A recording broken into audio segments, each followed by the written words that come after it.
Hi ಸ್ನೇಹಿತರೆ ನಾವು ಇವತ್ತು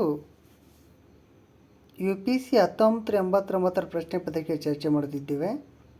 1989 IAS ಪ್ರಶ್ನೆ ಪತ್ರಿಕೆಯಲ್ಲಿ ಭೂಗೋಳಶಾಸ್ತ್ರ ಬಂದಿರುವಂಥ ಪ್ರಶ್ನೆಗಳು ಚರ್ಚೆ ಮಾಡೋಣ ಸ್ನೇಹಿತರೆ ಇಲ್ಲಿ ಮೊದಲ ಪ್ರಶ್ನೆ, ಅರವಳಿ ಪರ್ವತವನ್ನು ಪ್ರತ್ಯೇಕಿಸುವ ನದಿಗಳು.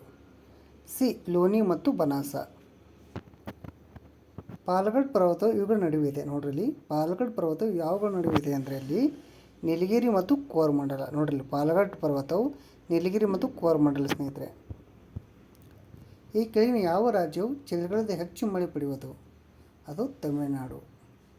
ಕಪ್ಪು ಕುಳಿ ಅಂದರೆ ಏನು ಸ್ನೇಹಿತರೆ? ಕಪ್ಪು ಕುಳಿ ಅಂದರೆ ಆಕಾಶಕಾಯಗಳಲ್ಲಿ ಉಂಟಾಗುವ ರಂಧ್ರಗಳು. ಈ ಕೆಳಗಿನಲ್ಲಿ ಯಾವುದು ಬ್ಲಾಕ್ ಪರ್ವತ? ಯಾವುದು ಬ್ಲಾಕ್ ಪರ್ವತ ಸ್ನೇಹಿತರೆ? ಓಸ್ಗಾಸ್ ಇವುದು ಬ್ಲಾಕ್ ಪರ್ವತ. ಕೆಳಗೆ ಕೊಟ್ಟಿರುವ ಭಾರತ ಕೃಷಿ ಹಿಡುವಳಿಯಲ್ಲಿ ಯಾವುದು ಹೆಚ್ಚು ಶೇಕಡಾವನ್ನು ಹೊಂದಿದೆ? ಯಾವುದಂದರೆ ಅತಿ ಸಣ್ಣ ಹಿಡುವಳಿಗಳು. ಪಂಜಾಬಿನಲ್ಲಿ ಚಳಿಗಾಲದಲ್ಲಿ ಬೀಳುವ ಮಳೆ ಉಂಟಾಗುವುದು. ನೋಡಲಿ, ಪಂಜಾಬಿನಲ್ಲಿ ಚಳಿಗಾಲದಲ್ಲಿ ಬೀಳುವ ಮಳೆ ಯಾಕೆ ಉಂಟಾಗ್ತದೆ? ಪಂಜಾಬಿನಲ್ಲಿ ಚಳಿಗಾಲದಲ್ಲಿ ಮಳೆ ಯಾಕೆ ಬೀಳ್ತಪ್ಪ ಅಂದ್ರೆ ಸ್ನೇಹಿತರೆ, ಮಧ್ಯ ಏಷ್ಯಾದಿಂದ ಬೀಸುವ ಮಾರುತಗಳಿಂದ. ನೋಡ್ರಿ, ಪಂಜಾಬಿನಲ್ಲಿ ಚಳಿಗಾಲದ ಯಾಕೆ ಮಳೆ ಬೀಳ್ತದೆ ಅಂದರೆ ಮಧ್ಯ ಏಷ್ಯಾದಿಂದ ಬೀಸುವ ಮಾರುತಗಳಿಂದ. ಕೆಳಗಿನ ಯಾವ ಕಬ್ಬಿಣ ಮತ್ತು ಉಕ್ಕು ಕಾರ್ಖಾನೆಯು ಕಬ್ಬಿಣದ ಅದಿರಿನ ಗಣಿಗಳಿಗಿಂತಲೂ ಕಲ್ಲಿದ್ದಲಿನ ಗಣಿಗಳಿಗೆ ಹತ್ತಿರವಿದೆ? ಯಾವುದಂದರೆ ಬರ್ನಾಪುರ ಮತ್ತು ಹೀರಾಪುರ. ಭೂಮಿಯ ಫಲವತ್ತತೆಯನ್ನು ಸುಧಾರಿಸಬಹುದಾದ ವಿಧಾನ ಯಾವುದು? ಸತ್ತ ಎರೆಹುಳುಗಳನ್ನು ತೆಗೆದುಹಾಕುವುದು. ಇವುಗಳಲ್ಲಿ ಯಾವ ನಗರವು ಉತ್ತಮ ಹವಾಮಾನ ಹೊಂದಿದೆ? ಯಾವುದಂದರೆ ಜೈಪುರ. ಸ್ನೇಹಿತರಲ್ಲಿ ಪಟ್ಟಿ ಕೊಟ್ಟಿದ್ದಾರೆ. ಅವು ಶಿಖರಗಳು ಮತ್ತು ಎಲ್ಲೆಲ್ಲಿ ಕಂಡುಗಳು ಬರ್ತವೆ. ಓಕೆ, ನೋಡ್ರಿ, ದೊಡ್ಡ ಬೆಟ್ಟ ಎಲ್ಲ ಕಂಡು ಬರ್ತದೆ, ನಮ್ಗೆ ನೀಲಗಿರಿಯಲ್ಲಿ ಕಂಡು ಬರ್ತದೆ. ಓಕೆ, ಇನ್ನೊಂದು ಏನಪ್ಪ ಅಂದರೆ ಮೆಕ್ಕಲು ಬೆಟ್ಟ ನಮಗೆಲ್ಲ ಕಂಡು ಬರ್ತದೆ, ಹಿಮಾಲಯದಲ್ಲಿ ಕಂಡು ಬರ್ತದೆ. ಧೂಪ್ಗರ್ ಎಲ್ಲ ಕಂಡು ಬರ್ತದೆ ಸ್ನೇಹಿತರೆ, ಅರವಳಿಯಲ್ಲಿ ಕಂಡು ಬರ್ತಾವೆ. ಧೂಪ್ಗರ್ ಎಲ್ಲ ಕಂಡು ಬರ್ತವೆ ಸಾತ್ಪುರ ಬೆಟ್ಟಗಳಲ್ಲಿ ಕಂಡು ಬರ್ತವೆ.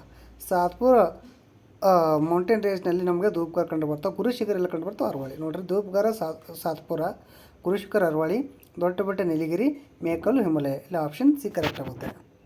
ಭಾರತದಲ್ಲಿ ತಾಮ್ರ ನಿಕ್ಷೇಪ ಇರುವುದಲ್ಲಿ? ನೋಡಲಿ, ಭಾರತದಲ್ಲಿ ತಾಮ್ರ ನಿಕ್ಷೇಪ ಇರುವುದು ಸಿಗ್ಬಮ್. ಸವನ ಹುಲ್ಲುಗಾವಲು ಎಲ್ಲಿ ಕಾಣಿಸ್ತದೆ ಸ್ನೇಹಿತರೆ? ಎಲ್ಲಿ ಅಂದರೆ ಉತ್ತರ ಅಮೆರಿಕದ ಪ್ರೈರಿ ಪ್ರದೇಶದಲ್ಲಿ. ನೋಡಿರಿ, ಸವನ ಹುಲ್ಲುಗಾವಲು ಭಾಳ ಸರಿ ಎಕ್ಸಾಮ್ಲಿ ಕೇಳಿದರೆ ಸವನ ಹುಲ್ಲುಗಾವಲು ಎಲ್ಲಿ ಕಾಣಿಸ್ಕೋಗುತ್ತೆ ಅಂದರೆ ಉತ್ತರ ಅಮೆರಿಕದ ಪ್ರೈರಿ ಪ್ರದೇಶದಲ್ಲಿ. ಈ ಕೆಳಗಿನಲ್ಲಿ ಯಾವುದು ಭಾರತ ಜಾನಪದ ನೃತ್ಯ? ಬಿ. ಯಾವುದಂದರೆ ಗಾರ್ಬಾ. ನೋಡಿರಿ, ಭಾರತ ಜಾನಪದ ನೃತ್ಯ. ಈ ಕೆಳಗಿನಲ್ಲಿ ಯಾವುದು ಭಾರತದ ಜಾನಪದ ನೃತ್ಯ? ಗಾರ್ಬಾ.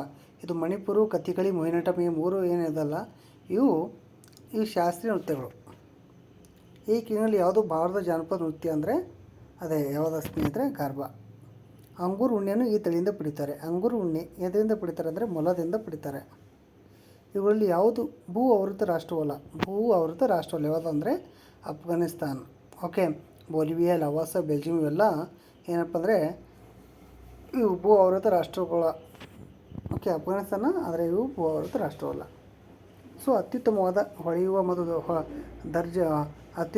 ಹೊಳೆಯುವ ದರ್ಜೆಯ ಹಾಗೂ ಹೆಚ್ಚಿನ ಕ್ಯಾಲೋರಿ ಮೌಲ್ಯ ಹೊಂದಿರುವ ಕಲ್ಲಿದ್ದಲು ಯಾವುದಂದರೆ ಅಂಥ್ರಾಸೈಟು. ಓಕೆ ಸ್ನೇಹಿತರೆ, ಅಂಥ್ರಾಸೈಟು, ಬಿಟುಮಿನ್ಸು, ಲಿಗ್ನೈಟು, ಲಾಸ್ಟ್ ಫೀಟು. ನೆಲ ಬದಲಾಯಿಸುವ ಬೇಸುಗೆಗಾರರು ಸಾಮಾನ್ಯವಾಗಿ ಏನನ್ನು ಬಳಸುತ್ತಾರೆ? ಡಿ. ಸರದಿಯ ಮೇಲೆ ಧಾನ್ಯಗಳು, ತರಕಾರಿಗಳು ಮತ್ತು ಗಡ್ಡೆಗಳು. ಸ್ನೇಹಿತರೆ, ನಮ್ಮ ವಿಡಿಯೋಸ್ ನಿಮ್ಗೆ ಇಷ್ಟ ಆದರೆ ಲೈಕ್ ಮಾಡಿರಿ, ಶೇರ್ ಮಾಡಿರಿ, ಸಬ್ಸ್ಕ್ರೈಬ್ ಮಾಡಿರಿ. ಧನ್ಯವಾದಗಳು. ಶುಭ ದಿನ.